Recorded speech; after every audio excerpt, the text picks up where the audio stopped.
Swimming in video games that are not all about swimming is often incredibly hard to get right. There's a reason why water levels are often some of the most despised things in games.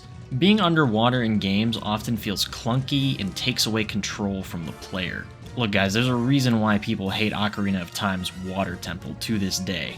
When I first heard about how Monster Hunter 3 and by extension 3 Ultimate had underwater combat, I was pretty surprised to say the least. Like, how would that even work or feel good? I heard horror stories about how much people hated the underwater combat in this game and how it should never ever come back. But then I actually played through 3 Ultimate for myself and was surprised when I didn't absolutely despise the underwater combat. It is definitely pretty clunky and takes some getting used to, but for what they were able to do at the time, I can't imagine the underwater combat being any better in 3 Ultimate. In my opinion, people overhyped how bad underwater combat is in 3 Ultimate about as much as people overhype the difficulty of From Software's Souls games.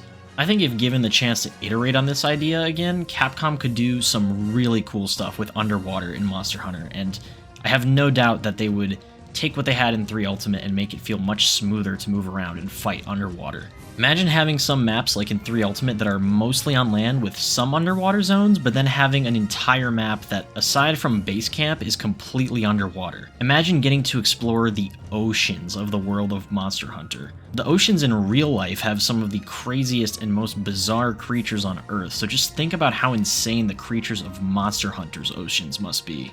You could have these ocean maps be set in a massive coral reef like the Coral Highlands from World, but actually underwater, or in an ancient shipwreckage. There's so many possibilities here. Don't get me wrong, I don't think that underwater combat should overtake fighting monsters on land, that's not my point. I just think that there's a lot of untapped potential with this feature, and that's why I think it would be really cool to see it iterated upon.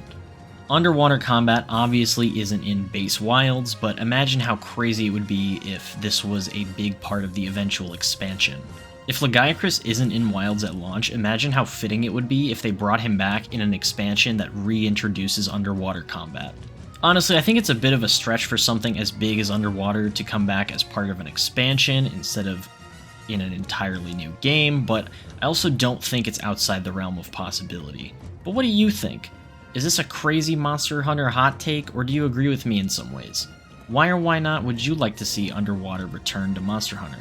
Let me know in the comments below, and I will see you guys in the next Monster Hunter Month video. Happy hunting!